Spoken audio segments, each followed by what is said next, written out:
All front. It's Wednesday night. It's a nice, cool night, the way we love it here on All Fronts, Magic 102.7. And we have ourselves a promising, engaging night with some ESP economics. Extrasensory. Or some will say education, security, and politics or policy. ESP economics. You know, last week we had ourselves a very engaging conversation with our brother George Brown, Glenwood George Brown, that is. You know, we were discussing the historic land loss case. And of course, we saw the front page of Brother George requesting debate in the House on the Commission of Inquiry, outcomes and all of that. And let me just say it spirited some extended conversation within the public arena, and that's what we do on all fronts. We engage in the critical discourse that provokes public intellectuals to raise questions, bring clarity, and defend positions, you know. It isn't personal, it's educational. And so we're going to extend it in the context of even, you know, bringing to you some things that's even going on, of course, to the south in terms of Jamaica, because some of it mirrors, you know, we just came through Melissa, and of course we weathered the storm favorably, comparatively.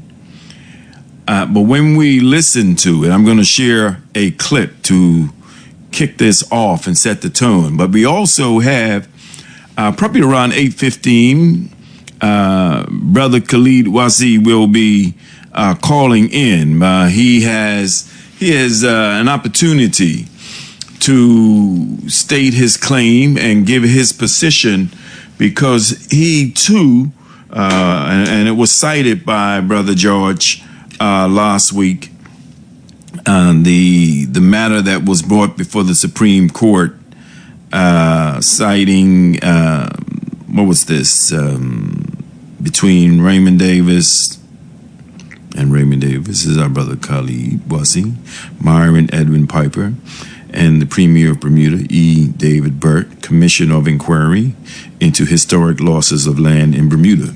And this was the date of the hearing was October 21st, 2022, sorry. And we want to give Brother Khalid to give us some in-depth analysis, or let me just put it in the context, clarity, maybe to some things he may have been told or he heard of a recording of our show last week. And this is what we do on all fronts. We don't shy away from persons who want to give clarity and critical discourse to things that we talk about on all fronts. And this is about our education, as we also talk about raising our critical consciousness as we build our critical thinking. So this is some of the subject matter. You know, there's an interesting thing in terms of one of the things that jumped out at me in terms of my research and looking at Jamaica right now. Interestingly, and it's reason for thought, I'm going to share a clip because there are already plans afoot for St. Elizabeth. And to my Jamaican brothers and sisters, you too can call in and give clarity to what you may know and hear. But I am getting it direct. And you know, social media is our news today. We know what's fake. And that's one thing that we do. We engage in the critical thinking and discourse. So what I'm sharing with you direct and live from Jamaica, a perspective on some things. But there are some positive things, as you will hear, as there are also concerns. And part of their concerns also with St. Elizabeth is already, let me say, threats of land grab. And the people are getting prepared for what is perceived as Jamaica's reset.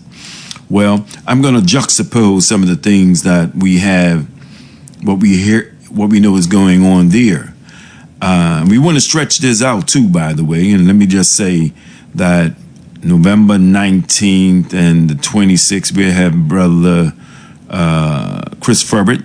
One of those days, it'll be the 19th or the 26th. And we're still looking to finalize which day it will be. But we want to build upon, Brother Chris is going to bring us some insight into critical analysis of some of the cost of living things proposed or put forward out there right now.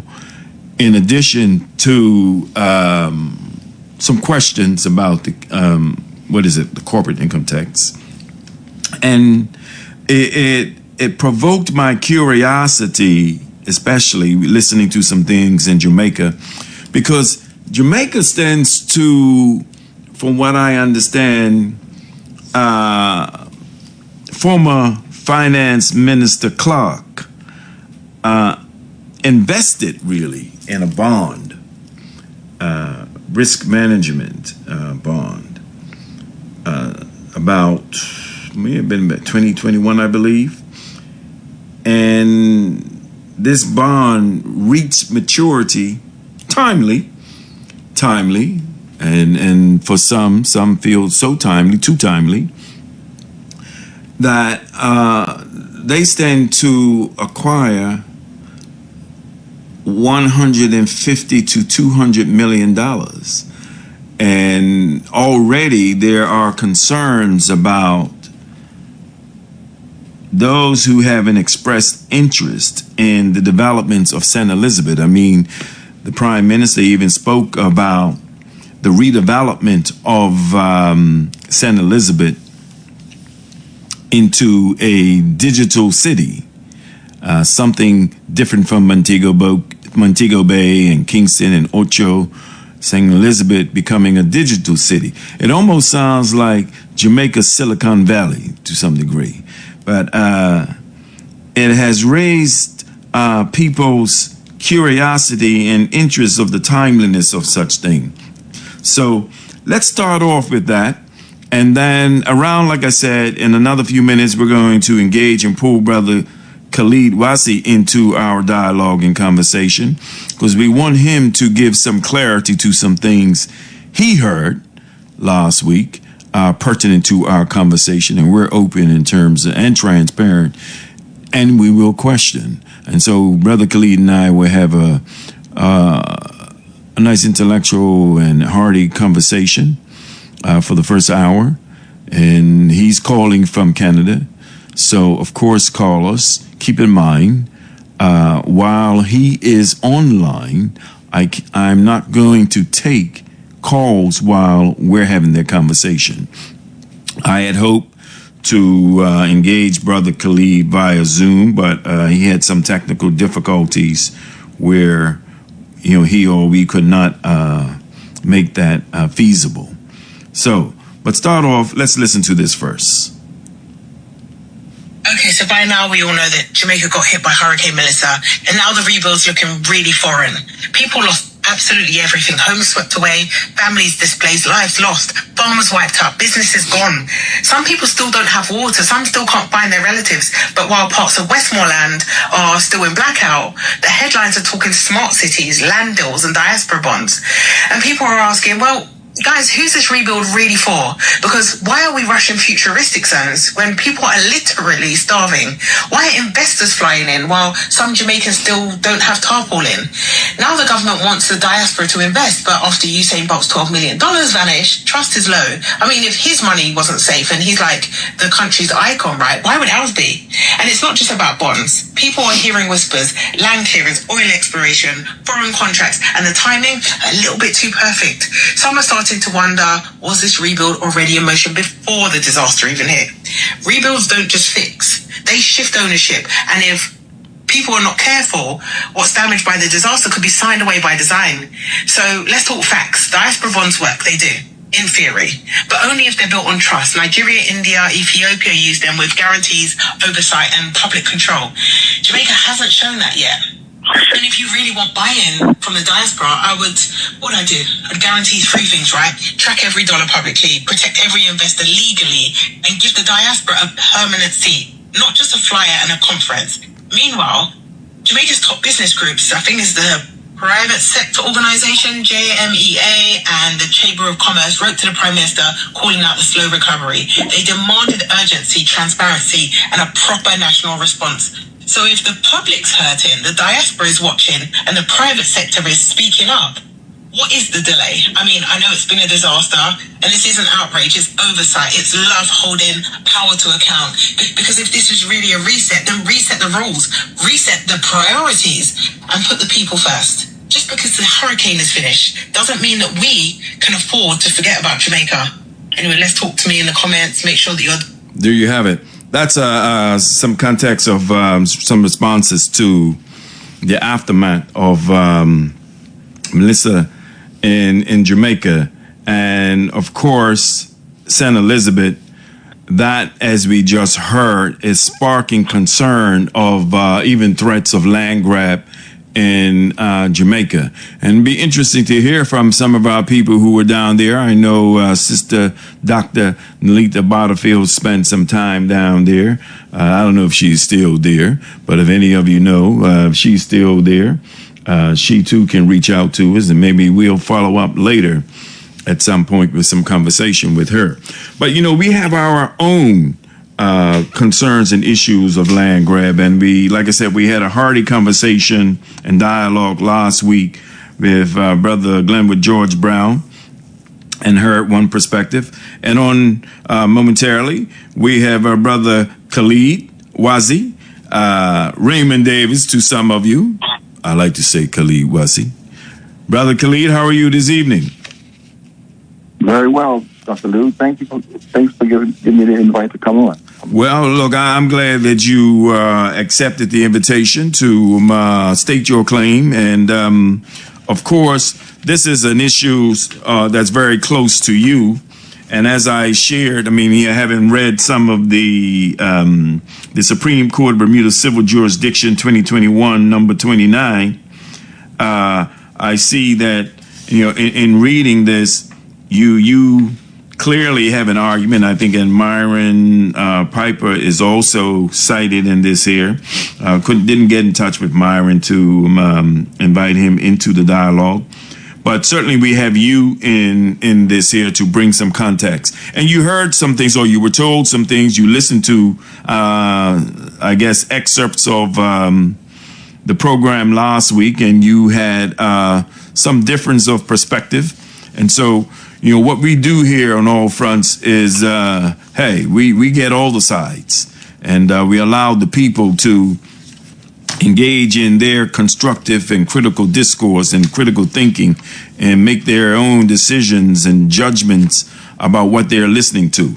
But what I like to do, Khalid, is probably frame this in the context of where are you at this stage with the Commission of Inquiry, and what concerns do you have about what you may have heard or told, and what is it you want to clear up? Because that's what we do. Okay. Well, first of all, thank you for allowing me to express my concerns, and hopefully in the process we can clear up where we are and the differences in what was expressed last week. Yeah. By George, and I do appreciate where he's coming from and what he said. But there are some complexities which he's pushing on, and people need to understand exactly the dynamics of what he's saying and the implications of what he's saying, and even the adverse implications of what he said. All right, and I guess the best way of being able to begin is to explain what the Commission of Inquiry is, and the particular powers it has.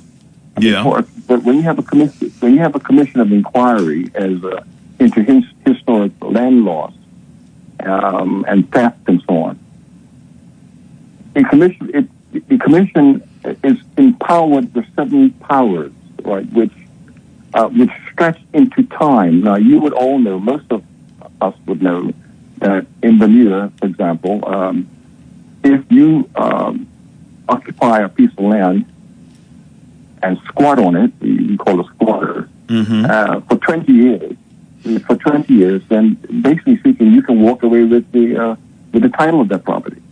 It's called squatter's right. And in Bermuda, 20 years is that sort of is that limitation. So if someone is occupying a piece of land for 20 years or 30 years or 40 years, then actually they have rights to that land, whether it's stolen or they have rights. So it's set.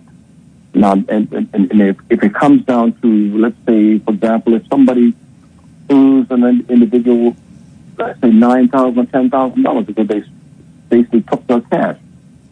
And now, if you try to pursue that, if you don't pursue it in 6 years, it's gone. You have no legal recourse to it because it's time bars. Now, one of the things that a commission of inquiry does, right, of a historic nature, it unlocks the time bar. It allows you to access 10 years ago, 20 years ago, 30 years ago, 100 years ago. In particular, in this particular remit, given by the Premier on the 19th of 2019, there was no time limited. So if you had an issue that went back 100 years, 150 years, and you had the evidence on it, you can pursue it. Okay, so now the process is this, that once you've done all the investigations and the cases have been given and they've done the investigation, they create a final report. And then the final report, in theory, then goes to the Parliament to be discussed. And when it is discussed, the end of that process finishes. It is finito. So which means that if something is left out of that commission of inquiry, the day after the debate in Parliament, and they say, oh my God, let me go back and try to deal with this matter. It happened 20 years later. What they can't. Because the doorway, the instrument that unlocks the time bars is closed. So effectively, the debate of Parliament ends that act. The act is given as a Commission of Inquiry Act, and that act has a window which opens into an investigation and closes with the debate in Parliament. So when the debate in Parliament happens, then that window or that Commission of Inquiry is completely closed. There is no access. There is no appeal. There's nothing that you can do beyond that. So, if there is a matter that is actually outstanding, right, such as is the case in these matters,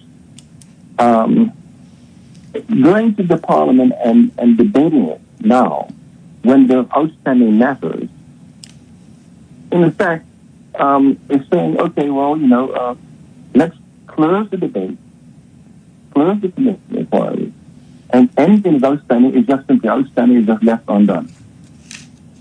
Oh, but you can go back to the court, but you go back to the court with the old laws, with not a commission inquiry. You mean 20 years time barred for land grabs and 6 years for any money or whatever. So it's an imperative, really, that all the matters that are before the commission inquiry are settled. Now, is it possible to carve out a caveat? I.e., for example, if there's matters that are outstanding, and then matters that have been talked about and settled, and you don't just debate those and the matters that are unsettled.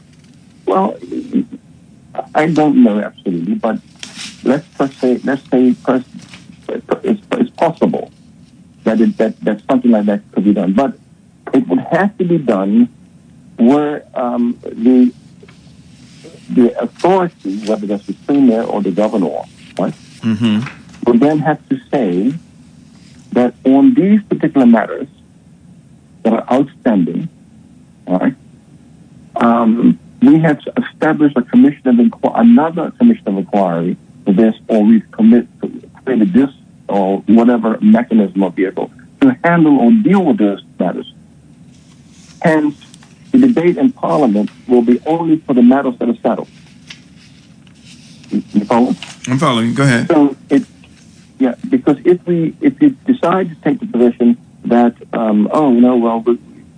just look, you've been holding this matter up in court for 4 years or whatever, and those matters that are settled, they should be just pushed on through. It would actually sort of delete part of the process. Now, let me explain a few things that were actually wrongly stated last week, in the discourse, so as to clear up those things. It was said that the things that are being held up by and my name was called on issues that didn't have standing. Do you recall those comments? 2 matters that didn't have standing. Go ahead. Well, the reality is, the Commission of Inquiry did refuse 2 items. No, actually more than 2, 3. But let's say 2 in particular, where they didn't get standing. However, we appealed to the judicial review, went to court, and the court was satisfied that the Commission of Inquiry erred, and that the matters talked about should have gotten standing. So it went to that's the court case you talked about happening in 2022, July 2022. The court ruled, the Supreme Court ruled, that those matters that were considered to be by the Commission of Inquiry as having no grounds for standing, that the Commission of Inquiry erred. All right, so then everybody appealed, including the Commission of Inquiry and the Premier. They all appealed, and they went to the appeals court. And the appeals court was a couple of years later. It was in 2023. And the appeals court upheld that they were wrongfully excluded. The appeals court was even more strenuous in its objection by saying that the Premier or whoever the authority is or the Commission of Inquiry make a declaration to the effect that they erred and that was wrongfully, my cases were wrongfully dismissed. A declaration. Now, in the first court case, and all this is public, so there's nothing. I'm not saying anything that is not a matter of public record. It is a matter of public record that when in the first court case, I was told, or not I was told, that when the Commission of Inquiry and the government was told to make a declaration to the effect, I asked for a coercive judgment. I said, listen, I don't believe that a declaration is sufficient. I want a coercive judgment or coercive ruling, which will force the judgment to or the commission to act, to cause them to point an action. Right? All right. So that didn't happen. In 2022. 2023, it didn't happen. All right. Again, I asked them I asked them for that. It didn't happen. But then come, let's say somewhere around February of this year, 2025, the Premier says, and the paper says, in the papers, it says that the matters in the court have been substantially finished. And I'm now going to debate in the Parliament. Right? Now, there was no relief given for the 2 matters that were wrongfully dismissed. Both of, and this is in fact, the court has decided that it's wrongfully dismissed. There's no redress on that, no letter, no information, nothing no correspondence coming back from anyone to say this is how we're going to deal with these two matters. Right? But yet we're going to rush to the Parliament and debate the issue, which would have the effect of closing the Commission of Inquiry. Right? So once the Commission of Inquiry has been closed, what happens to those two matters? Now that's just the two matters. Mm-hmm. There was other matters.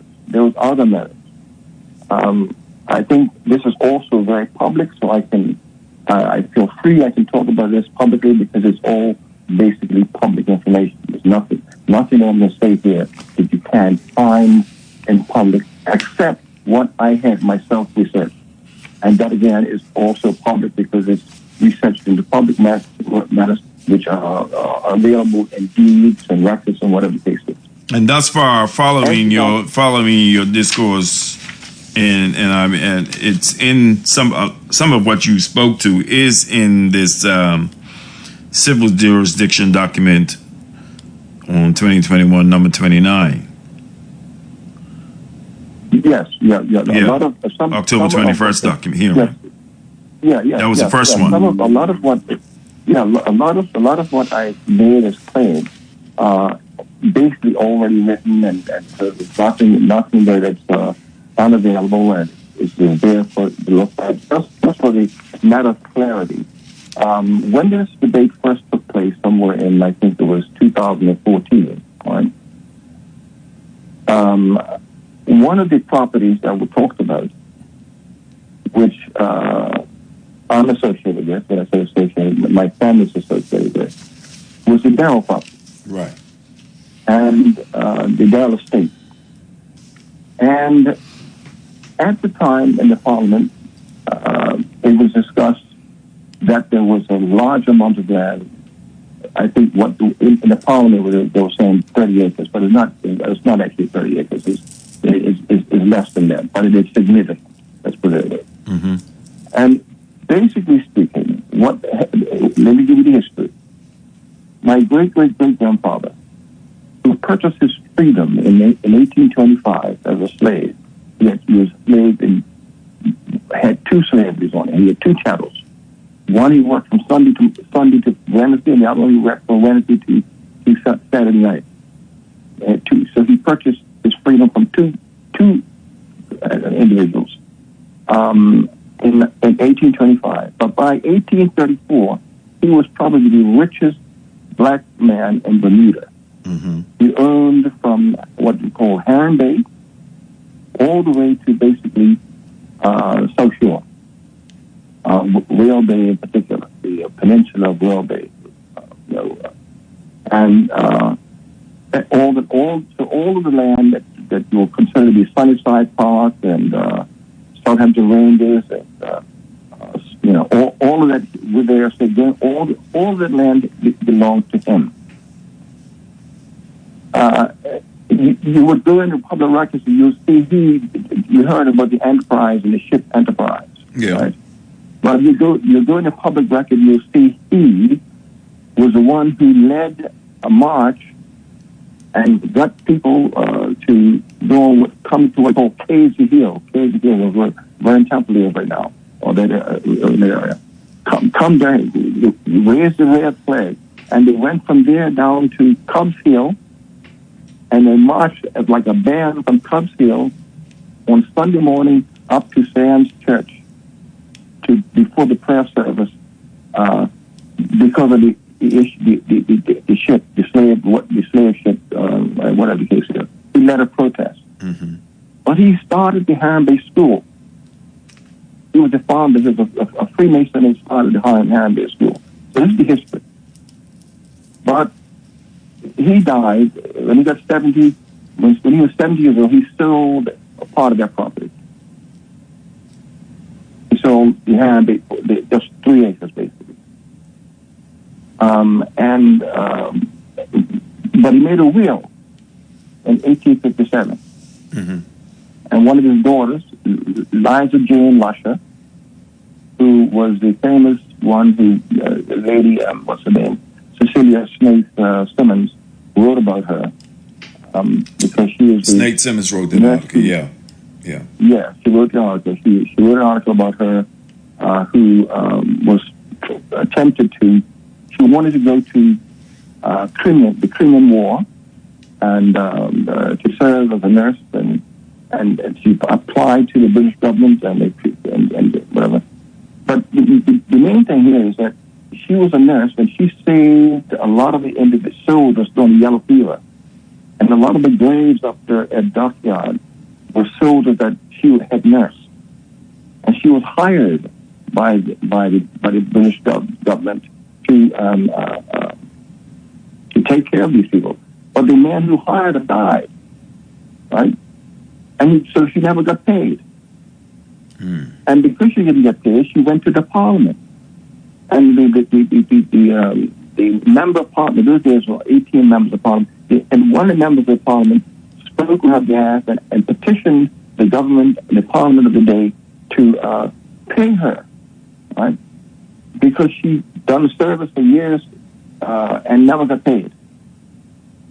Then what happens is she herself died, leaving only like a 13-year-old or 15-year-old. And what happened? Her property got basically sort of taken because she couldn't pay her taxes. And a lot of her property she lost, right? And so that was the case that I was going to bring to the Commission of Inquiry on behalf of the Dow family. Her family ended up being the Wilson family, the Wilsons in Southampton. So a lot of the Wilson property that was going to be a matter. So that was one case I wanted to bring to the fore, which was the Dow family. The other part happened to be the rest of the property, which was inherited by my great-great-grandpa, William and Aaron, all of whom died by 1869. They were all dead. The yellow fever and other things took them all out. They all died. Mm-hmm. My grandfather, his father died when he was 1 year old. So the history of the family was lost. I'm the genealogist in the family. There's nobody in the family who has done more work on the family history than I. Right? I worked with John, my cousin, my first cousin John. He's the infamous person who everyone knows and associates with the property. Right? So, and he inherited a lot of land, a piece of property. All right, but in principle, all of the property that had been my my grandfather's property, all of that comes down to his family, right? Our family. Now, my grandfather had 10 children, and 1 boy and 10 girls. Mm-hmm. 6 of them had children. So there is another matter that is before the Commission of Inquiry right now, or actually not before the Commission of Inquiry. It's actually before the court. Now, this case of mine, with respect to the Darrell family, never made it to the court, to the Commission of Inquiry. It was refused. And when you go look at the book, and the book of which Mr. George is saying, let's go and discuss the book, and let's discuss. When you go look at the book, and I would dare anybody right now, they can go and look at the book, the final report, and go see what's on the page when it comes down to my application of the number 51 on Emilius Darrell. And you'll see there written down lack of information, as though I didn't have any information. Like Lou, I can tell you, I have 41 pages, which I wrote and I give to my children, my grandchildren, all of 41 pages of history that I have for my family. So for someone to write down on that page there that I didn't give any history, well, the question is, why is that? And when you go check the public record, and I encourage anyone to go check the record, I was allowed to come on the television on December the 3rd. And before I opened my mouth, the counsel said, Mr. Davis Collier had brought some questions to me last night, and I don't know whether the questions meet our standard of TOR, the terms of reference. So therefore, I encourage the chairman to suspend this session, and you get back to Mr. Davis. Right? Mm-hmm. Well, they never got back to me. I get a letter 2 months later saying, "Don't provide any more information. Case is closed." Now, this brings up the next point. Because the commission of inquiry is structured with just a judicial review. A judicial review is, and again, this is public knowledge. There's nothing controversial here. A judicial review allows you to test the virus and the process of any case.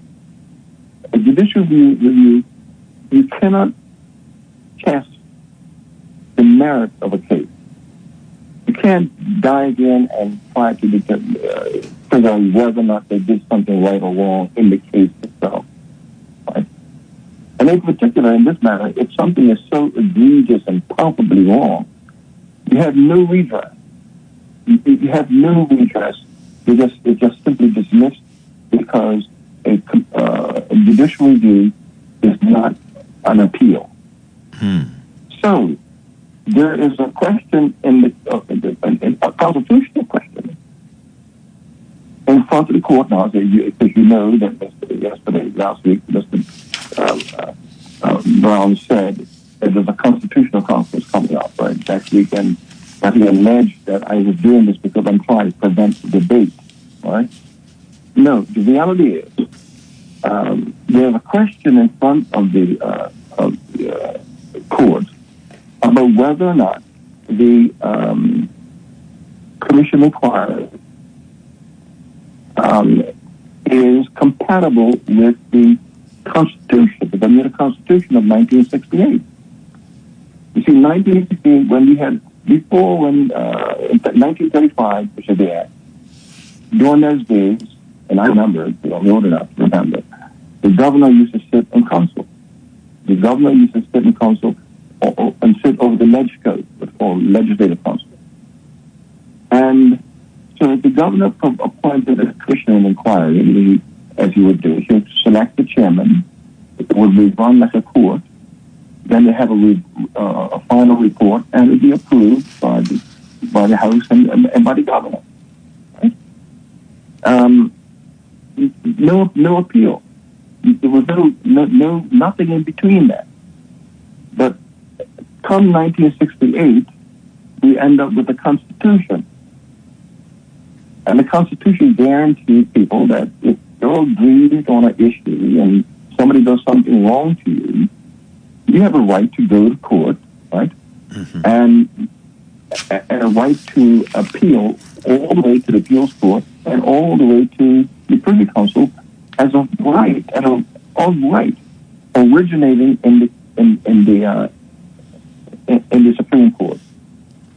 So, as a result, in order to deal with matters that were outstanding and matters that were sort of just palpably, very strangely, very oddly dismissed without even a reason, I had to go to a court to address that issue. Mm-hmm.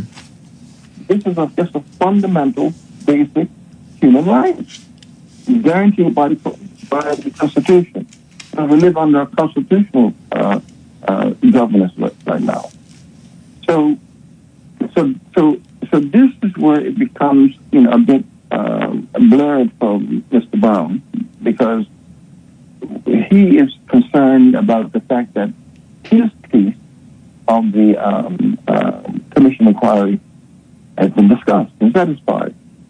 Well, I don't want to make fun of that. It's serious. Because when families have, been aggrieved for 30 years, 40 years, in his case, maybe 50, 70 years. Some of it mirrors the historiography of what you just shared.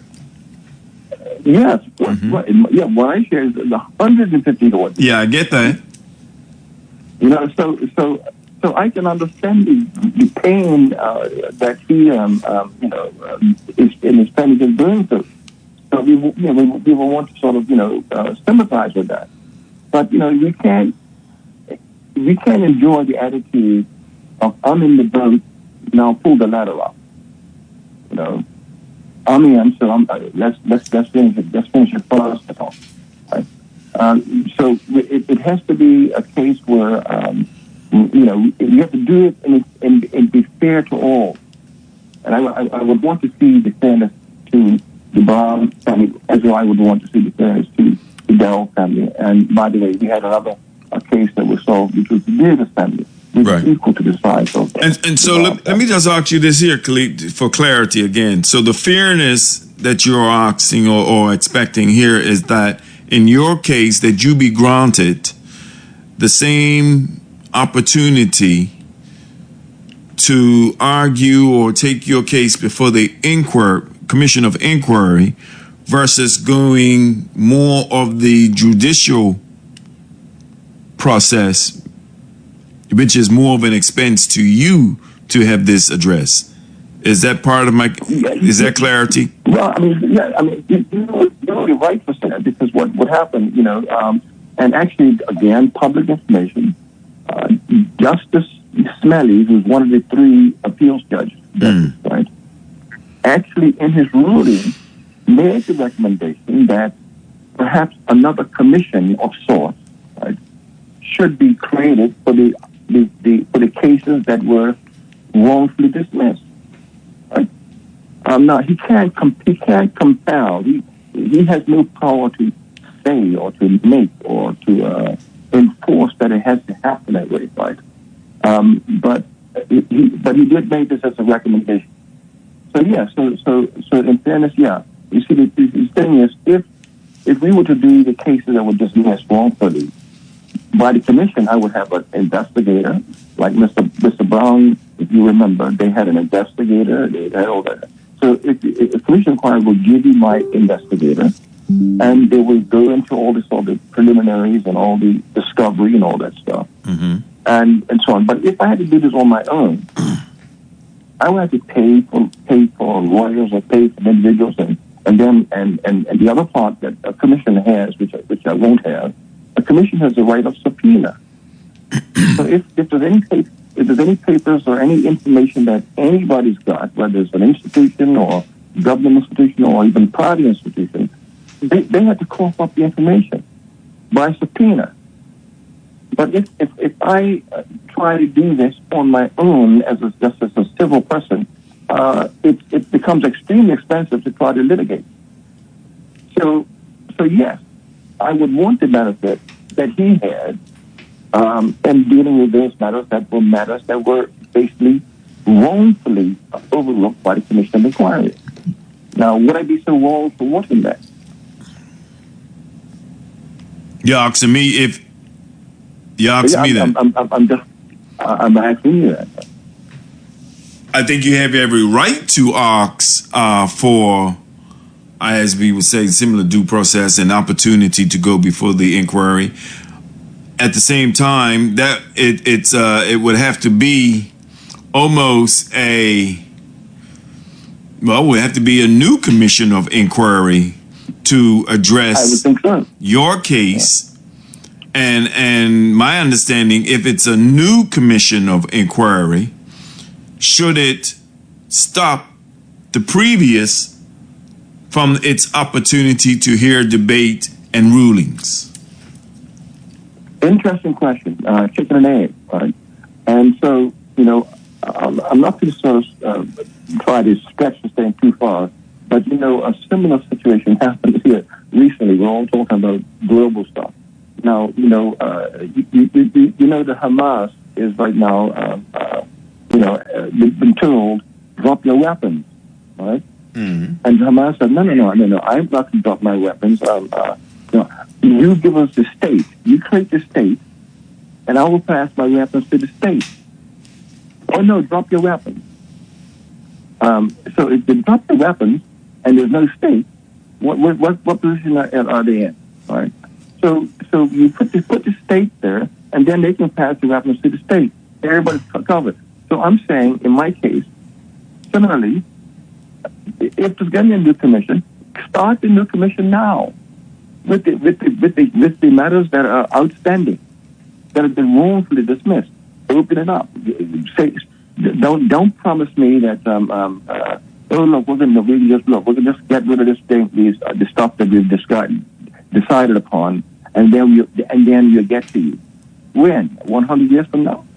Right? After I'm dead? When? So the issue is pertinent and now.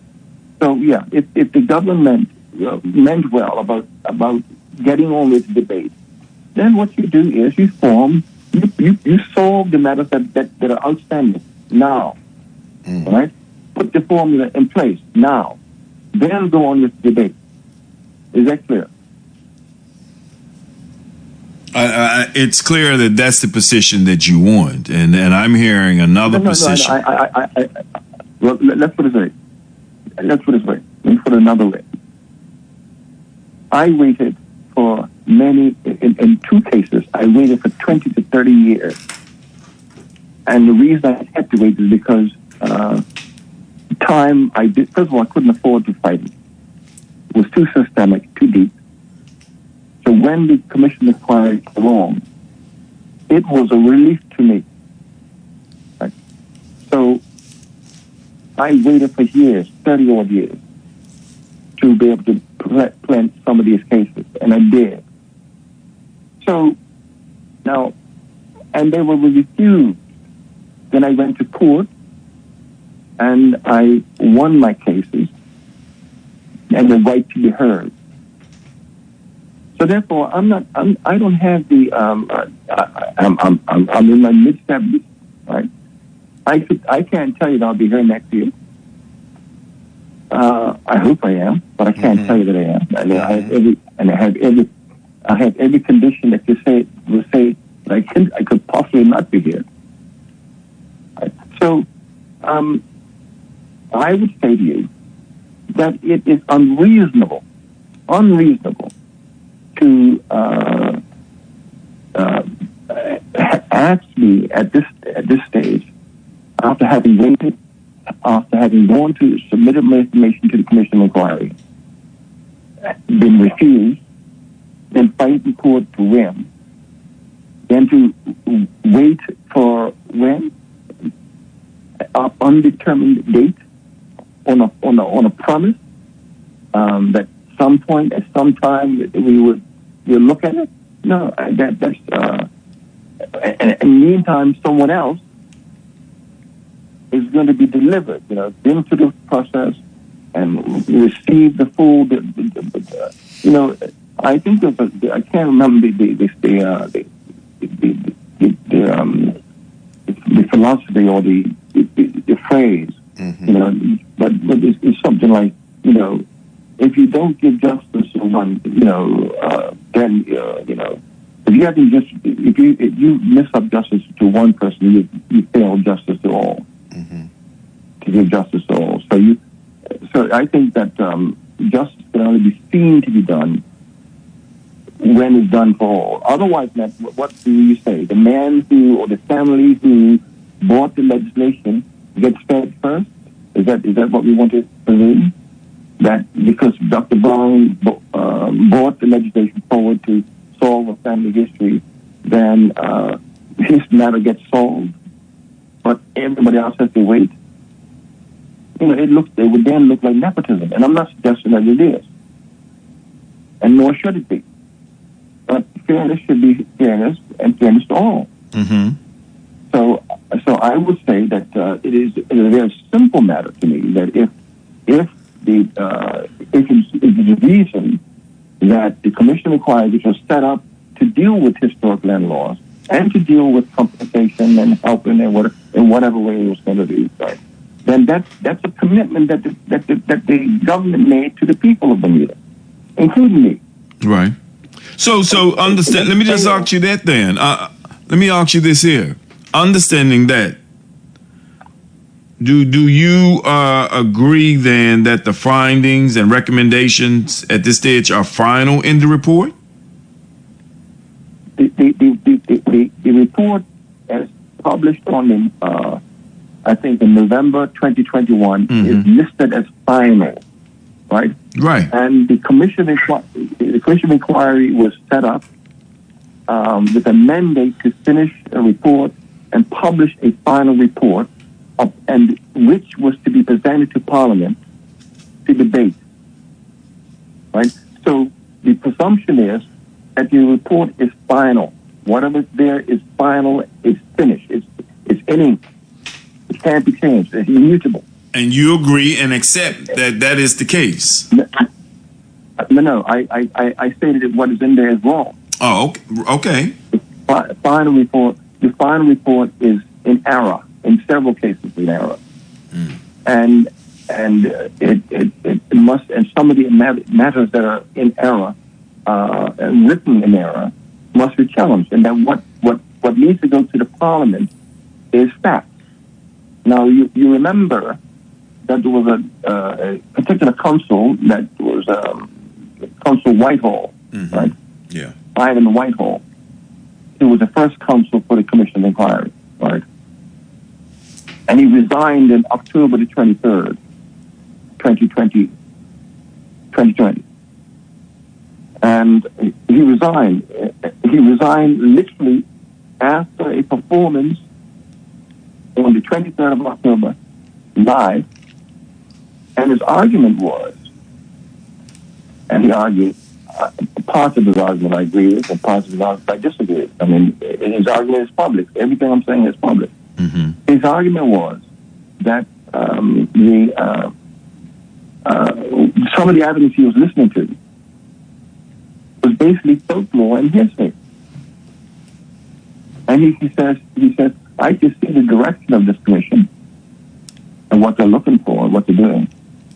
And he said that, and if I object, I'm not going to get anywhere. I'm paraphrasing. But what I'm looking at is possibly inadmissible as evidence. Now, the reality is that a commission of inquiry is set up in a way where when people give statements, they're allowed to talk freely and openly. So because most times when you have stories, you just got stories. So let people tell their stories, right? You don't put a lawyer up against them and prosecute them or litigate the questions and whatever. That's meant to happen behind the scenes where you pick out fiction from facts, okay? But in all cases, at the end of the day, you need to have facts. Now, the other part of the remit of the commission inquiry is that you have to have all the information. If you have a family of 5, 6, or 7, and they got 8 stories, you got to hear all the stories. Not one story, not 2 stories, all the stories. And don't glean from that what is facts from fiction. So now, in my case, I was about to present evidence of all the issues of property and this and the other and stuff. So that they wouldn't take my evidence. They took a story from my family, which are stories that I heard from the time I was young. That were stories. I had to go behind the stories and do research on them. And I discovered by research, for example, it was stated, and this is all public, that we own Harambay School. And the Harambay School was belongs to us. Well, and then it was said in public statement, and you can research all this, that my family gave the school to the material. But that's inaccurate. Right. That's not true. The facts are that, yes, we did start Harambay School. But my grandfather sold it in 1853. I had the deeds for that. He sold it to William King. He then sold it to Principal Dudley. And also the Wesley Western Church. And it was then Mr. Dudley who's allegedly sold the government. Sorry, it shouldn't be called his names. But this is all public record, so it's I'm not liable. And it is all public record because you have been citing. I mean, you've done in-depth research with your family, and this is not just story for you. This is documented evidence which shows a chronology of history and business arrangements or business dealings. Richard, you earlier, let me just ask, earlier you spoke about, and I was wanting to go back to, because you were speaking about there are still outstanding issues. Yeah. And I want to be clear, the outstanding issues that you are referencing are your issues or your issues and others? Well, my issues. I have two personal issues. Two personal issues outstanding, right? And which the court has ruled deserves to go forward with wrongfully dismissed. There's two items. Then I have the other issue, which is called a Dow issue, which is the resolution about what, in fact, was the property that the Dows lost. And that's connected to that deep history that goes back to 18. Yes, that's it. Got you. Okay. That history there. So that history is outstanding because the facts of the matter were not able to be brought forward. And the reason why it was not brought forward is because the commission part dismissed it without reason, which is powerful. In other words, an error of fact. It's an error of fact.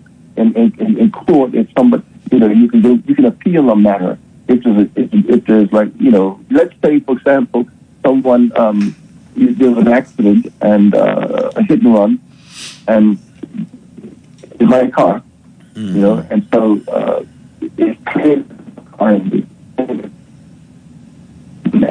the person's injured. You're breaking up on us, Khalid. You're breaking up on us. Okay.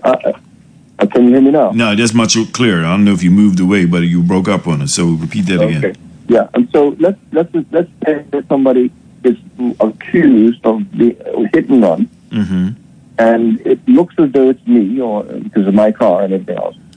But in fact, it happens to be that I was in New York. I was in New Jersey. I was in Africa at the time, right? So the incident could look right, but the facts are wrong. So this, in my case, the facts of the matter were wrong in terms of the Dow family, right? Was not given the due facts of what happened there and just as to why I was dismissed or my case was dismissed and not looked at. The evidence was not looked at. Why was it not looked at? The facts were wrong, and that they presented. So therefore, I had to appeal the court on facts, on the basis of facts, because the errors were so glaringly wrong that I had to go to court for facts because the judicial review that was the only thing offered was insufficient. So I couldn't use the judicial review to argue with the commission of inquiry. So I had to go to court in order to do that.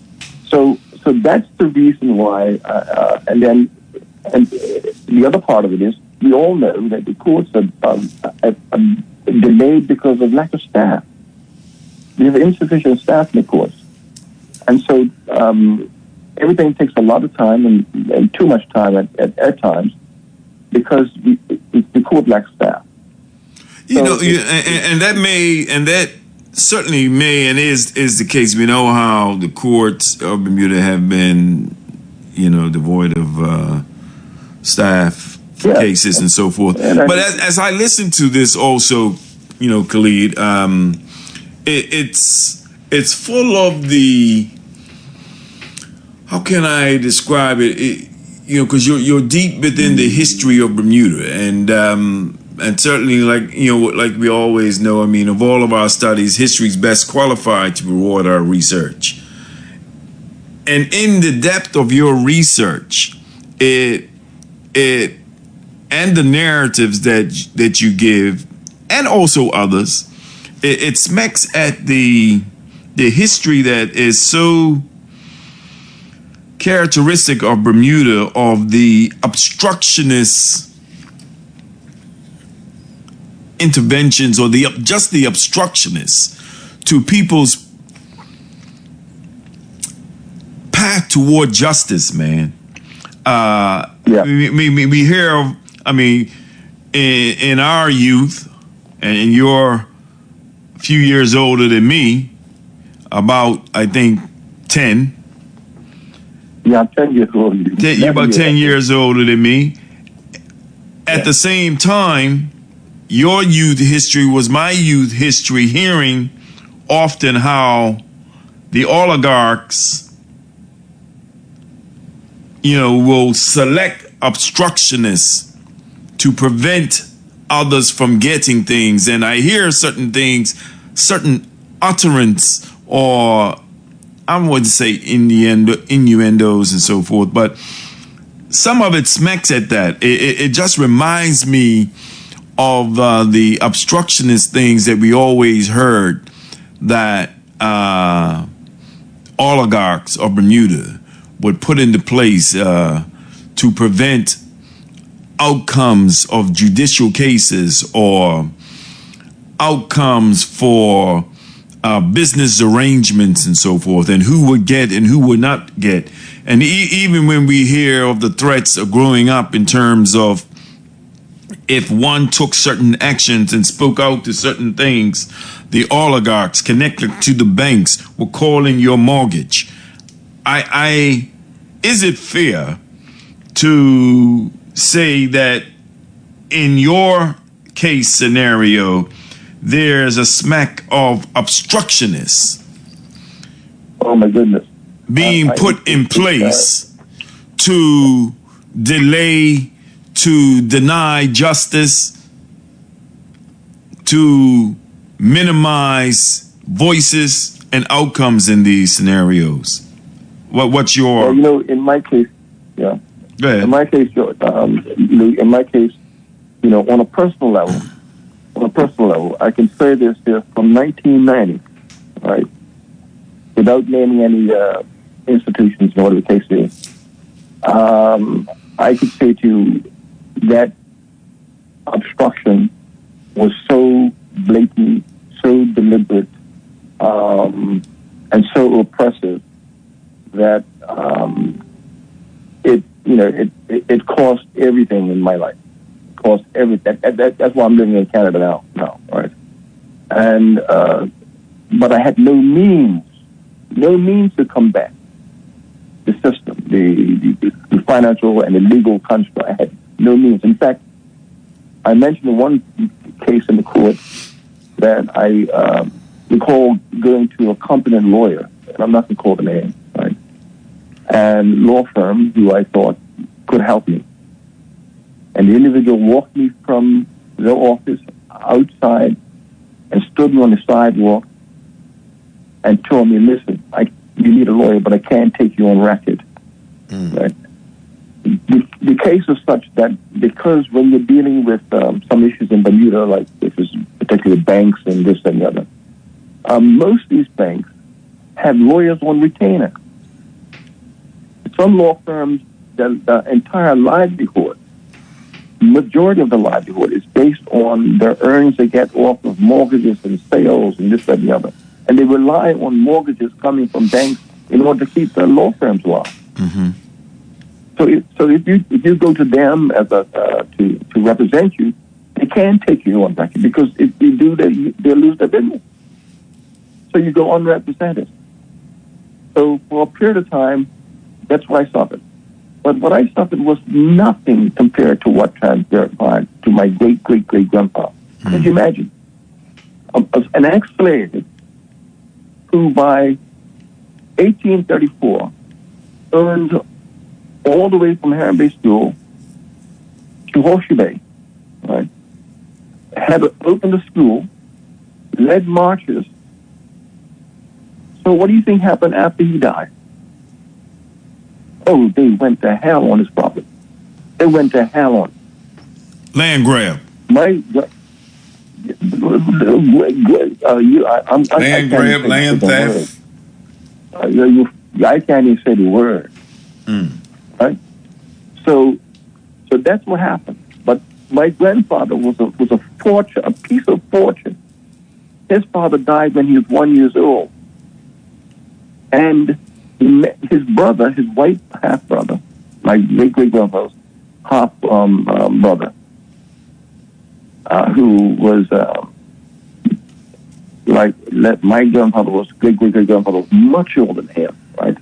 So he must have been like a hero to my great-great-grandpa, because they were pirates, you see. This is the fact, they were pirates, right? A lot of this money he got because of pirating, because of the wars of 1812 and the French ships were so a lot of his stuff he got from that. So imagine, this guy was a wealthy guy in 1834, but not just wealthy, but he is also socially conscious.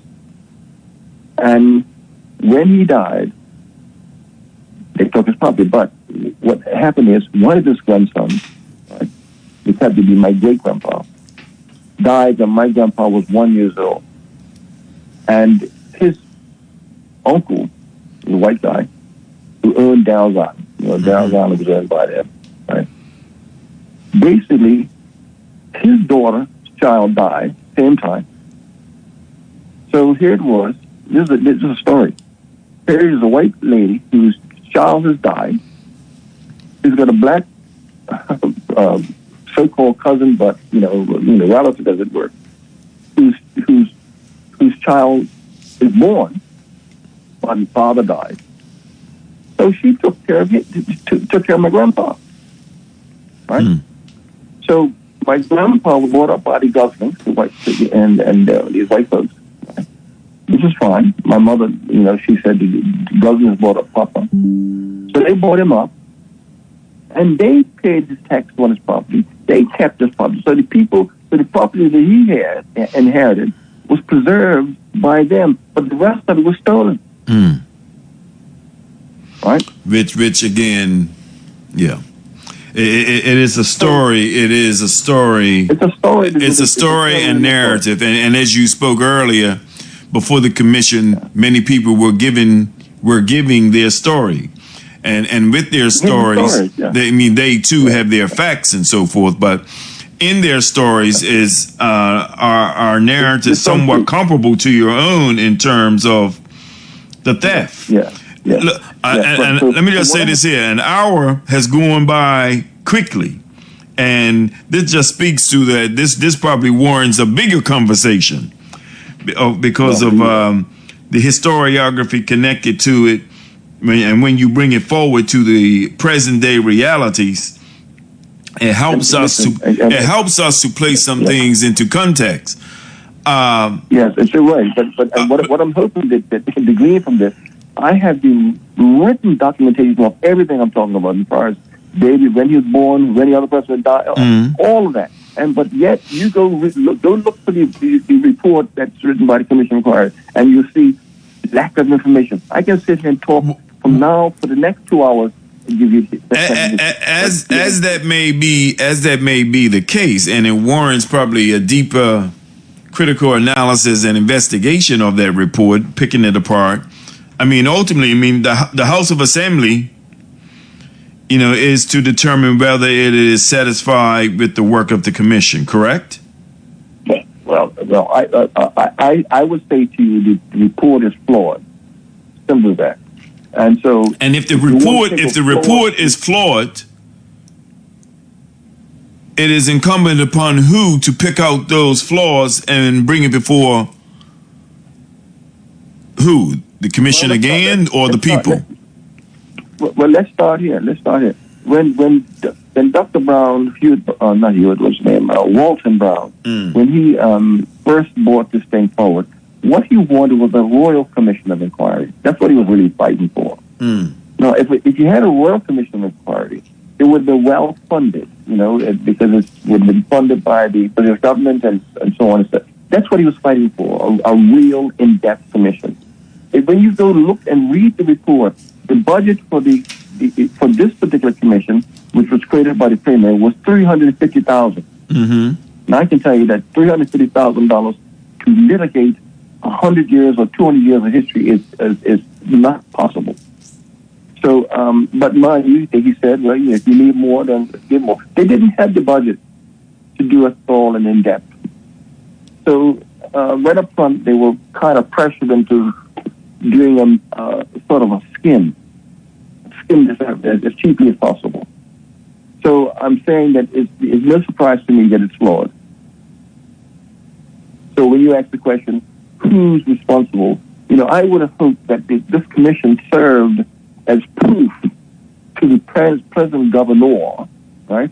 Who in 2014 asked whether or not there was sufficient evidence or sufficient need for a commission inquiry, that this commission inquiry demonstrated that there is in fact a need, and that a thorough inquiry be made. That's how I would put it. Other than that, then what I would say to you is that if the country is satisfied with a minuscule report, then that's what we would be living with. So I hear in this here then, because you just spoke to Walton Brown, the intent was to have it before a royal commission. Second chance, second life. Have complainants discuss this or bring this before a royal commission. As you say that, it has me also thinking: is it from your learned position before a royal commission? Let's take your case, the Darrell case, and all that you have researched. Yeah. Before the royal commission, does it also open up an opportunity for you in your case, an argument for reparations? Well, I'll tell you what. That was one of the reasons why I was looking forward to dealing with this, because part of this issue was, insofar as my great auntie, who's the daughter of Anthony Darrell, whose case was that she served the British Navy. Mm-hmm. And as a result of not getting paid by the British Navy, I thought that part of the reparations, if there was such a thing, literally went towards the Crown, or because not necessarily Bermuda, but the Crown. Mm-hmm. So yeah, in that regard. That's what I had considered, but we never got the opportunity to even put it on the table. Mm. And that's the sad part. So, I mean, you have shared in depth. Given everything that you have shared thus far and looking at where we are, the bottom line in this, if we're looking at a summation, is that what is outstanding deservingly should be heard before, at best, a commission of inquiry. Long shot, a royal commission. And if such is to be an opportunity, it is that process first before any decisions or any debate can be heard.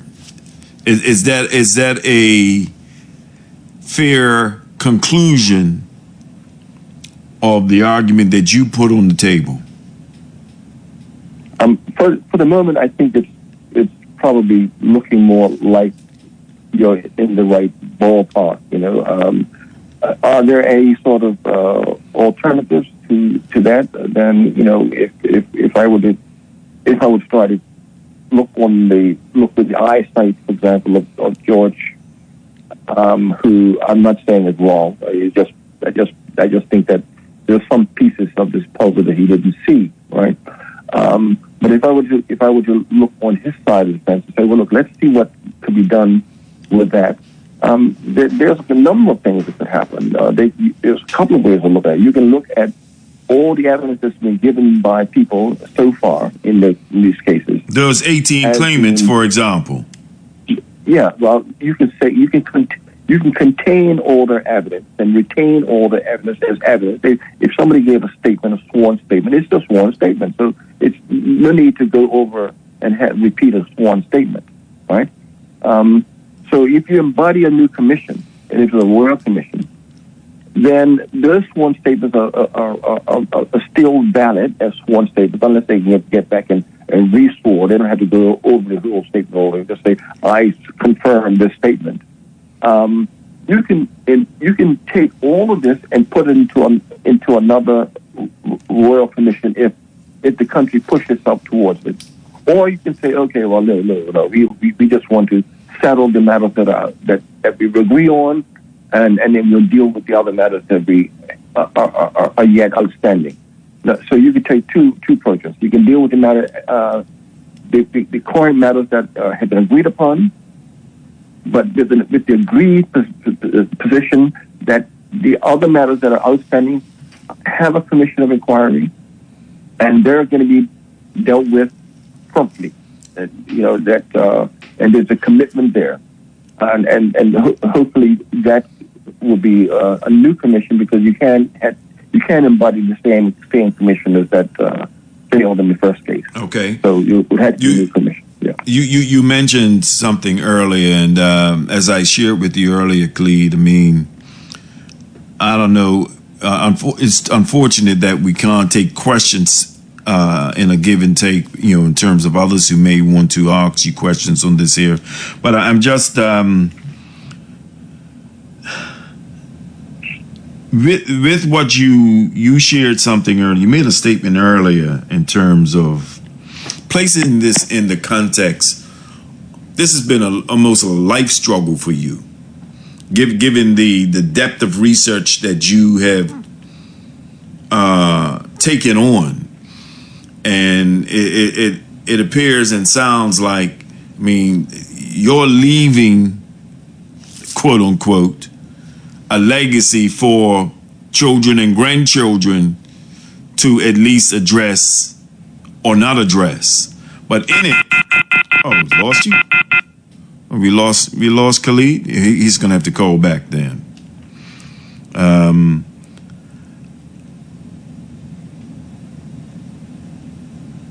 We lost Khalid.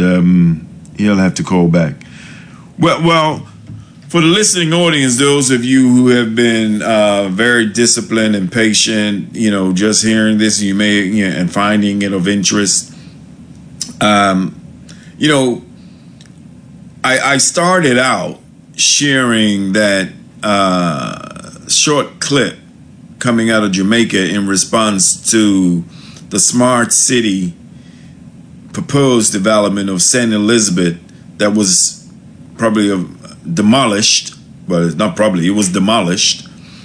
And the Prime Minister of Jamaica making the statement that there's a new vision for St. Elizabeth to redesign it into a smart city.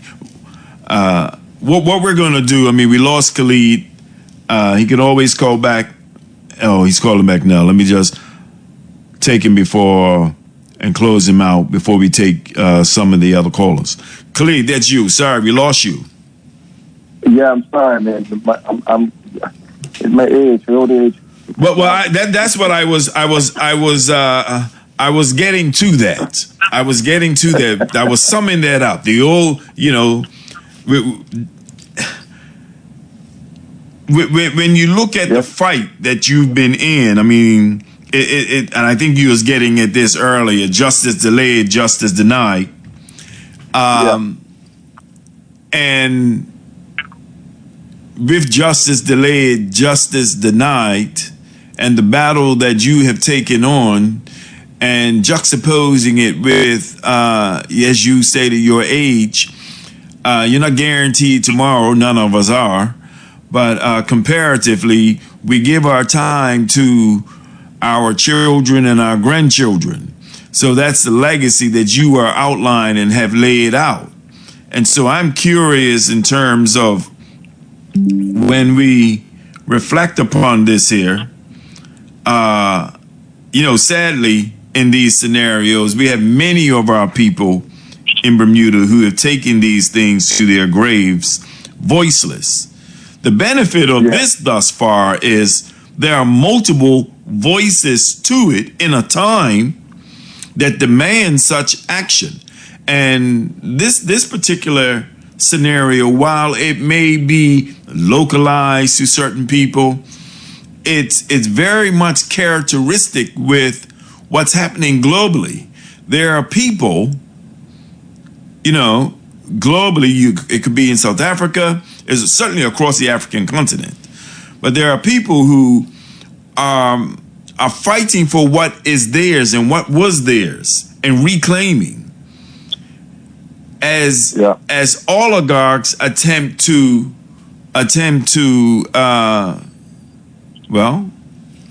continue the robbery, continue the theft, to continue the enslavement, to continue the exploitation.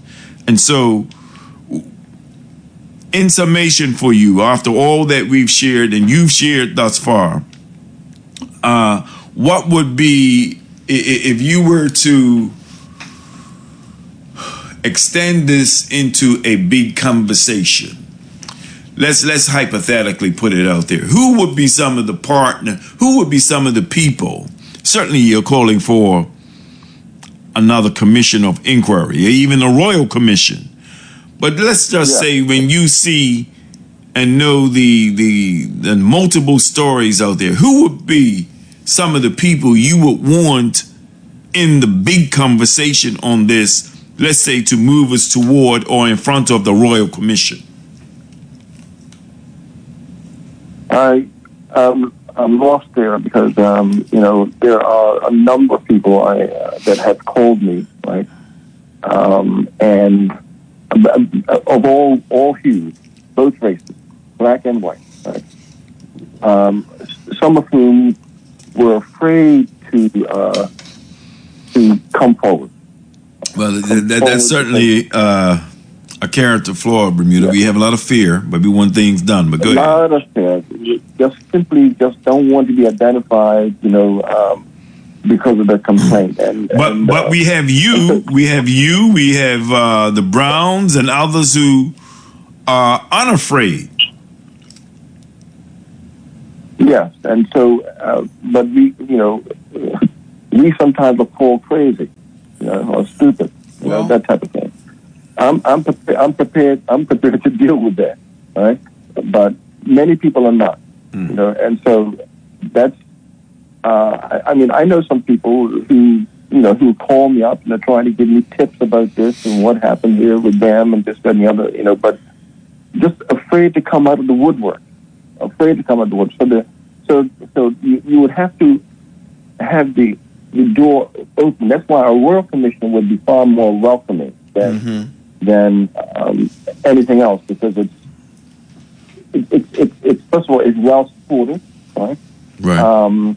It is more than national, because it's a case of trying to reset history, right? So people want to take part in something that is trying to reset history. This is not a matter of us and them or me and you. It's more about trying to reset history and undo things that are unjust and put them on a level playing field. So that's but when it looks to be political, then people tend to back off. They tend to back off. And this is for that reason. I do recall the debate in the House when Walton was there, and I really welcomed it. Where he said, "Look, we shouldn't have people that are from the banks or from real estate agents and this and that. We shouldn't have these kind of people on the panel, right? So what you would find with the Royal Commission, you normally have senior judges, very senior judges, people who are known not to be personal. There's nothing personal about what they do. It's totally professional. And so when individuals sit in front of such panels, the whole conduct and atmosphere and demeanor is conducive for discovery, right? Right. And so that was the kind of atmosphere that I think that Walter Brown was trying to create when he brought the legislation forward. Unfortunately, it didn't go the way he wanted or the way he projected it. Now I can be my own little saboteur here and say that that the governor didn't, in my view, the governor wasn't at fault. He all he done was in 2014 was asked, well, show me the justification. All right. Show me the reason. If you can summarize it, show me the reason why we need one. Please come back and give me some information on that. But instead, we presented him with a march. Right.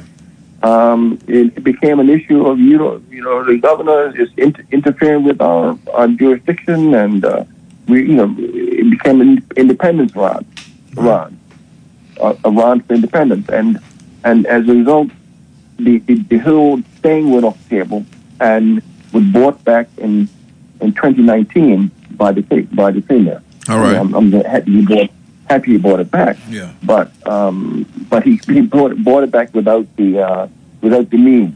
Well, as you spoke to when we started off, I mean, look, this is an issue full of complexities.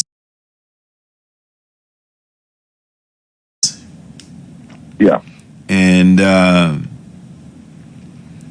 as it is full of complexities with, as you have articulated here tonight, there are things still outstanding. There are persons other claimants who are looking for their case to be concluded.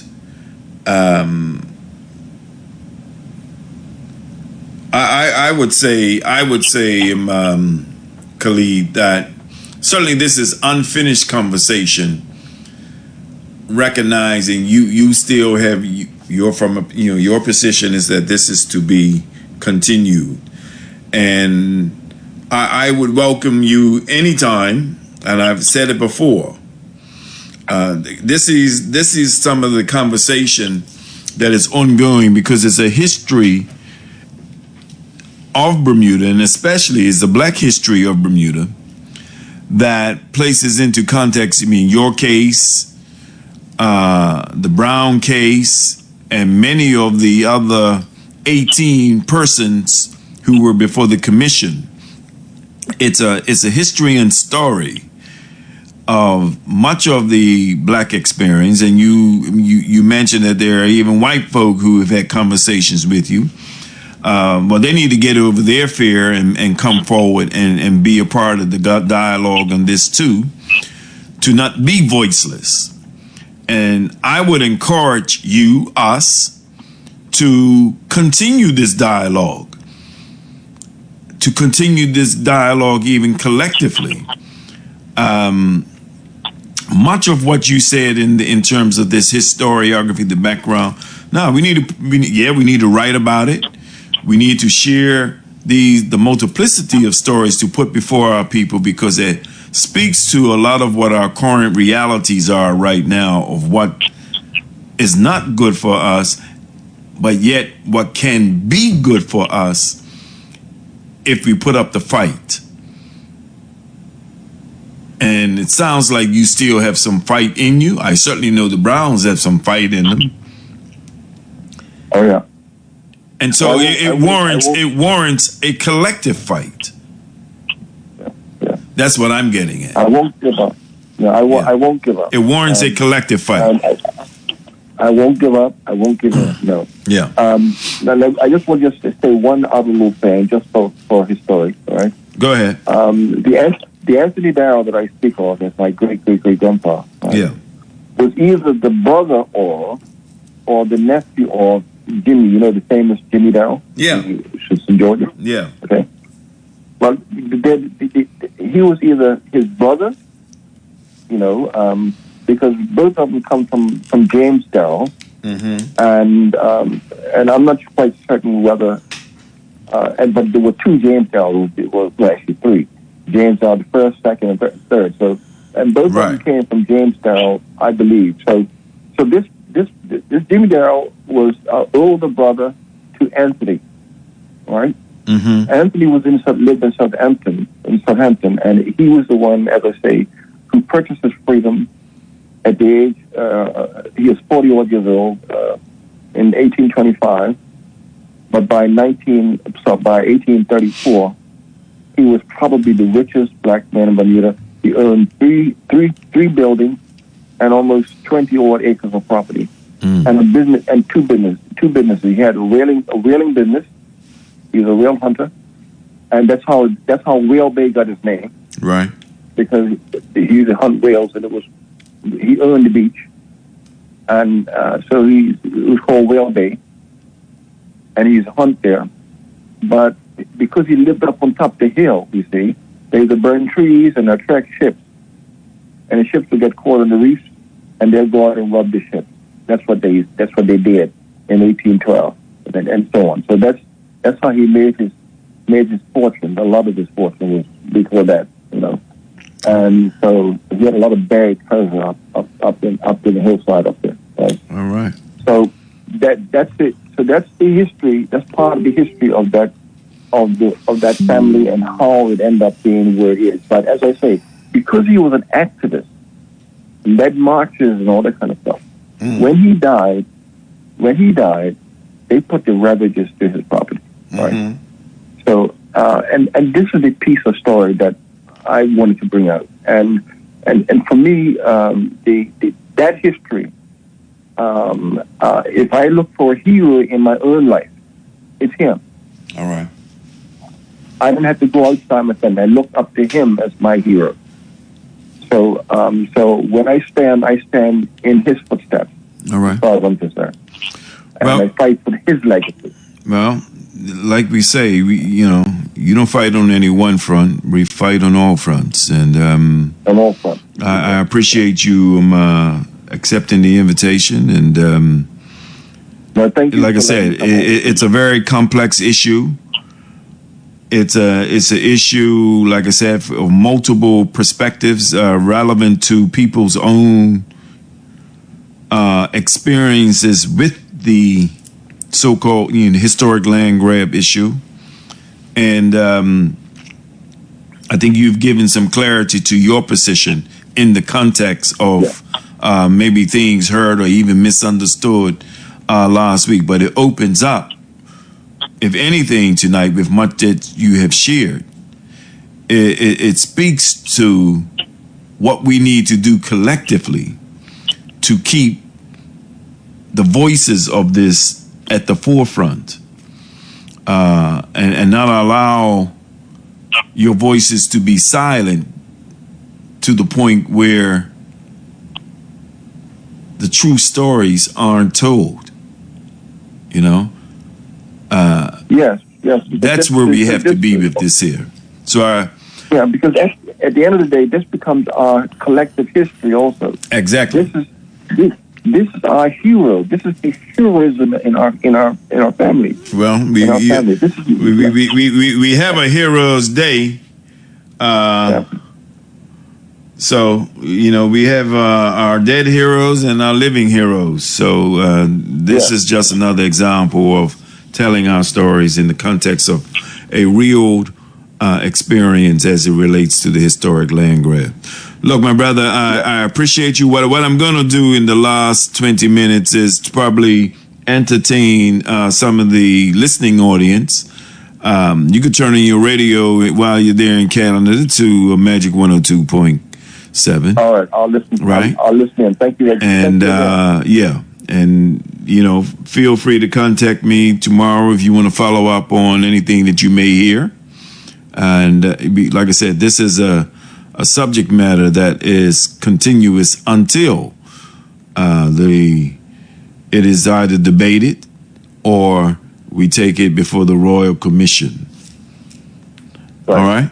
All right. Thank you very much. Be well, my brother. All right. Bye-bye. Good night, you on all fronts. Good evening, Dr. Lou. Good evening, my brother. Boy, that was deep, man. Well, necessary. Like I said, it was full of history, full of another perspective as it relates to someone else's experience on the Commission of Inquiry. So, But what is it? What is it that you heard that you would like to give I did voice hear to? that name Royal. Yeah, the Royal Commission. The Yeah. Royal Commission And then the Commission of Inquiry, who is responsible for looking at the illegal side of what actually happened? That's one thing I don't know if that part of the conversation is in play as well. Because if you look at the legal documents in which we've been hearing about that people do have. Well, a royal commission will be something that, one is established by the monarchy. You're still a colony, but it's on the advice of the government. So I guess when I think of the government Right, on the advice of the government, and so Yes. it could be something, of course, it will go before the governor general or the governor in this case. But it's the people who can. When I think about this here, it could be the people who petition. Who could act. Yeah, who petition it and requested. Yeah. Yes. Okay. Looking at that particular point right there, and looking at actually how this actually started, in 1620 or 21, and it ran on from there to a few other times. But looking at actually how it started, and then if you look at the makeup of the government and the colonial part of who was actually in charge when this actually happened, because they didn't have no members of parliament. You had a group of businessmen. Well, you raise an important issue, especially as it relates to the Royal Commission, because my understanding, when I read this stuff, that, for example, when you're talking about the powers that be, there's a significant statutory powers, right? And so when you listen to, for example, Khalid's narrative and story, certainly it goes back to 1800s, right? Yeah.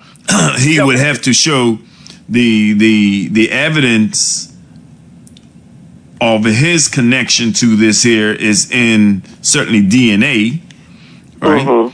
And documents that prove that he and family members are of the Darrow clan, who had possessions of such lands, and as he shared that and showed the extension of those lands from Heron Bay. From Heron Bay to South to. And we can't go back that far due to the fact that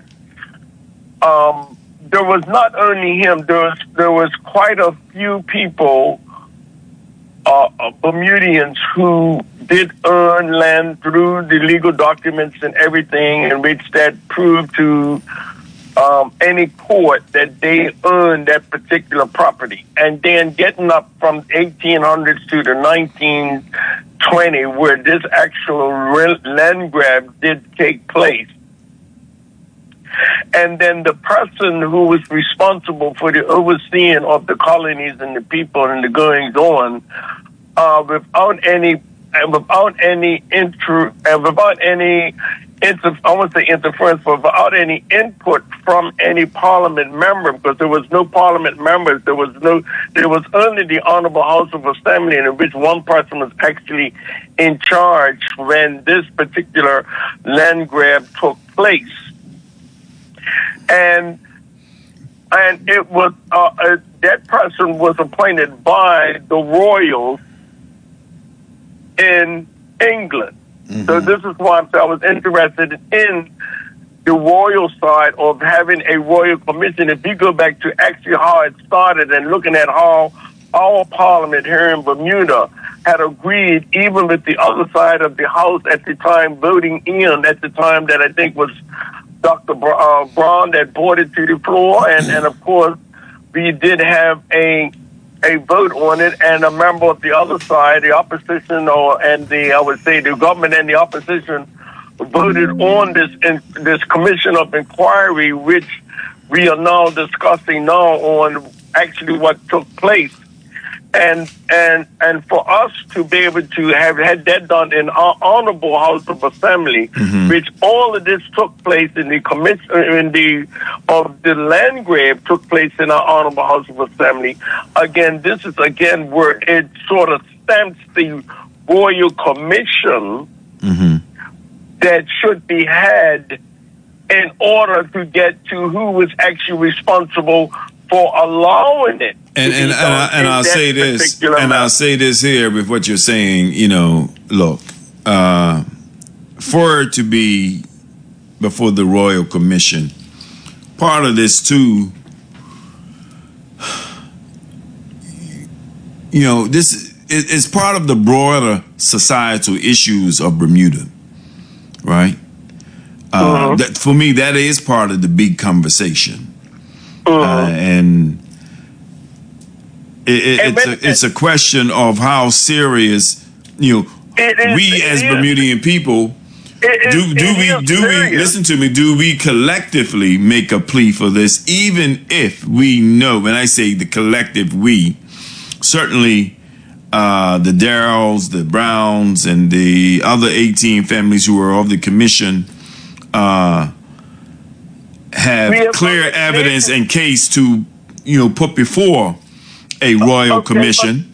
But hold on. Yes. But what I'm saying here is, how serious are we as a Bermudian people, recognizing that we have people of our society, people who we know who have gone through this here, and there are many families in Bermuda who can speak to a legacy or a treachery of theft of their properties and homes. So, but what I'm saying, in the representation that we had in our honorable House of Assembly, that voted towards having this commission to be started in the way that it started now. And then now, if we look back how it actually started, and looking back at the times when the parliament or when the government was controlled by one particular person and a bunch of individual people who wanted to open up a building investment company to then now take your property from you, even if you didn't want to sell it, using the Honorable House of Assembly to bring that down on people like that requires a royal commission, because the crown and you're re-emphasizing that was part of Khalid's position. Maybe actually it wasn't part of Khalid's. It was Walton Brown who brought that before the government, because that's what he originally wanted. I want to take some other callers. I appreciate you. What I'm saying, Dr. Lou, yes, he did bring it forward, but I understand that it was a bipartisan decision coming from both sides of the House in order for us to be talking about what we're talking right now. And of course, what took place in that Honorable House of Assembly started from the Crown, in which that gave that particular governor at the time the permission to govern over Bermuda, so it should go back to their desk and for them to come here and sort this out, because there's illegal issues that's in there that needs to be dealt with through reparations. Thank you very much. Got you. All right. And you're right. I mean, when I was listening to this, that's why I brought up the question in terms of, in this here, when I listened to Khalid's argument and even the Browns' argument and many of the others, I mean, before the Royal Commission, there's an opportunity to bring the reparations argument into the discourse. Oh, I miss you. Sorry, callers. It's a little slow there. Good night. You're on all fronts. You want to wake us through? Yeah, yo. Brother Lou. Yes. How you doing? I'm doing well. Listen, I'm not a lawyer, but I read law to a certain degree, right? Okay. Let's roll it back a bit, and all this mumbo-jumbo between royal and commission and this, that, in fact. And you asked the question, are we as a people prepared to whatever? As far as I'm concerned, we're a little slow, we're a little sleepy. We're very slow. Yeah. We're very slow. We want change, but we want change without changing. But my point is, let's roll it back. The commission was appointed. The former puny judge Justice Norma Reed was head of it. They declared who the members were up front, when it was going to be held, and they set their parameters. Yeah. Now, if you read the parameters, you would see that they told you that ultimately the commission, no matter what came out in this inquiry, they would not be able to proceed or order court action. Mm-hmm. That tells you up front is a fait to complete an exercise in fertility. And if we were tweaked, we would have been pushing for the Royal Commission from jump. Yeah. Because barring that, you went through all these testimonies and all these people with all this evidence, and they all said, oh, yes, this, that, and the other, and that's where the word stopped.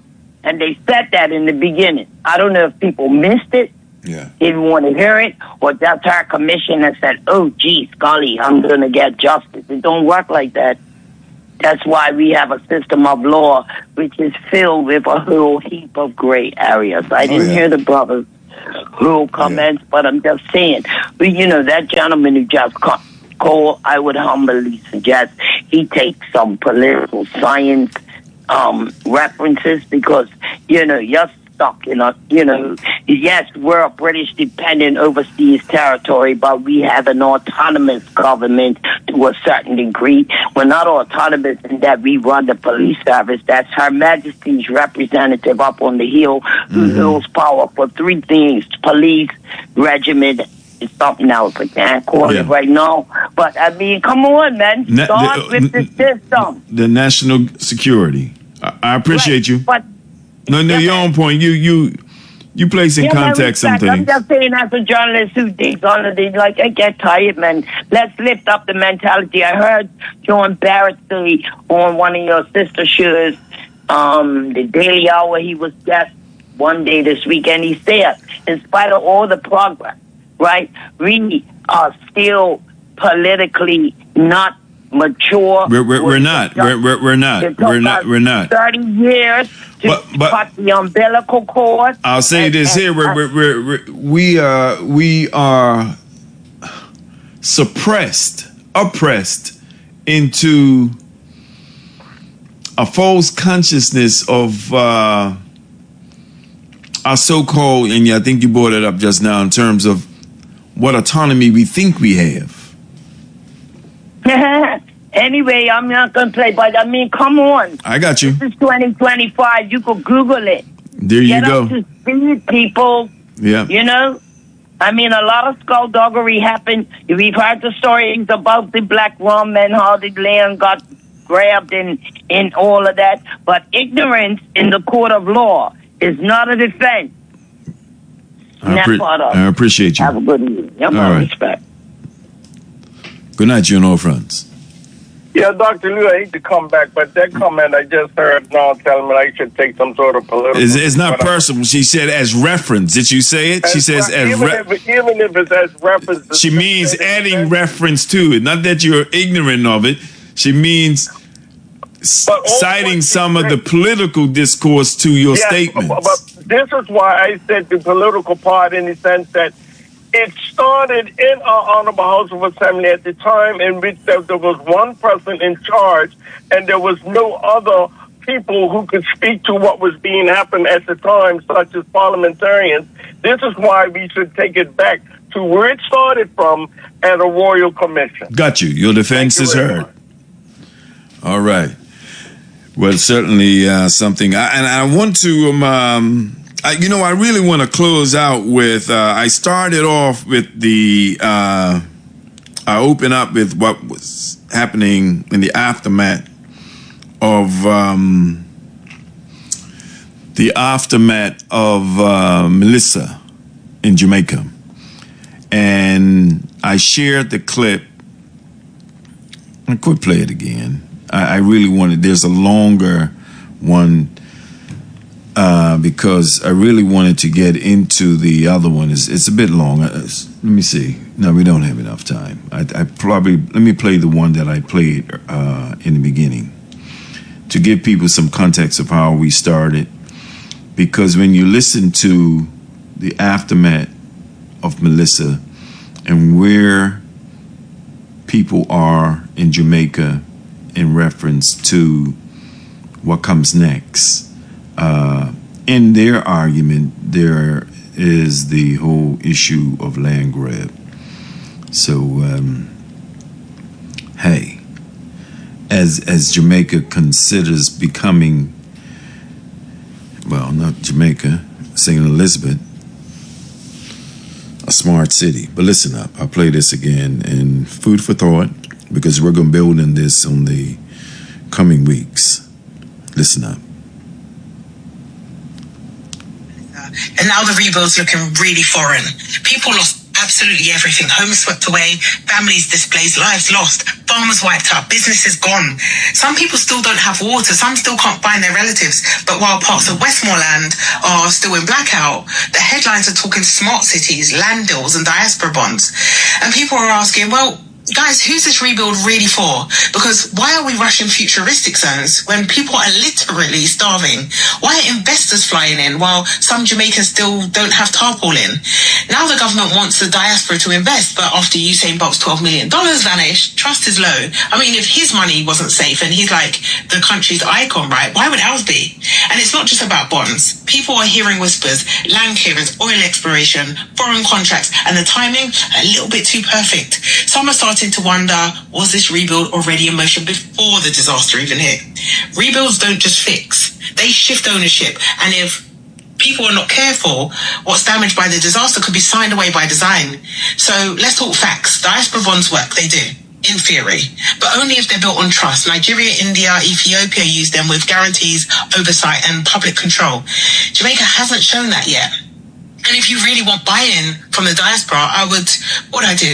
I'd guarantee three things, right? Track every dollar publicly, protect every investor legally, and give the diaspora a permanent seat, not just a flyer and a conference. Meanwhile, Jamaica's top business groups, I think is the private sector organization, JMEA, and the Chamber of Commerce wrote to the Prime Minister calling out the slow recovery. They demanded urgency, transparency, and a proper national response. So if the public's hurting, the diaspora is watching, and the private sector is speaking up, what is the delay? I mean, I know it's been a disaster, and this isn't outrage, it's oversight, it's love holding power to account. Because if this is really a reset, then reset the rules, reset the priorities, and put the people first. Just because the hurricane is finished doesn't mean that we can afford to forget about Jamaica. Anyway, let's talk to me in the comments, make sure that you're donating. Nor can we forget about Bermuda. We'll continue this type of dialogue and conversation. Like I said, in the coming weeks, we'll have Brother Chris Ferbert, I think the 19th or the 26th. And we're going to unpack some things pertinent and relevant to the conversations we had tonight, extending some things. Food for thought, people. I mean, when you think in terms of the bond that the former minister of finance in Jamaica set, that is matured, that stands to provide Jamaica somewhat of a windfall of $150-200 million that they can assist to redistribute in support of those who lost lands. But simultaneously, what does that mean in terms of their placement and displacement? These are some of the issues and concerns that Jamaica is wrestling with right now. And if I heard clearly, this weekend, but first, let me show you what total beginners are doing with lost 12 million. That's interesting. Again, historic land grab. There's a lot of that going on globally right now. And we see what's being played out in Palestine. That, too, is a historic land grab. Call it for what it is, and all the genocide that it is. So on that note, people, next week, we're doing something. Look, Bermuda love, people. Bermuda love. We want our team to win, and certainly are capable of beating Curacao.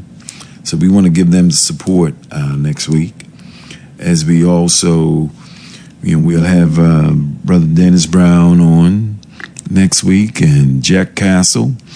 So we're going to have a lighthearted, let's say, football analysis of our national team. Deal with the future that is now, meaning what will they need to beat Curacao and what is needed for 2030 World Cup, because it's not going to happen in this World Cup, not 2026. We know that. So we'll be doing that next week. And like I said, the 19th to 20th, we have Brother Chris Ferbert on one of those days. If we don't have Chris on the 19th,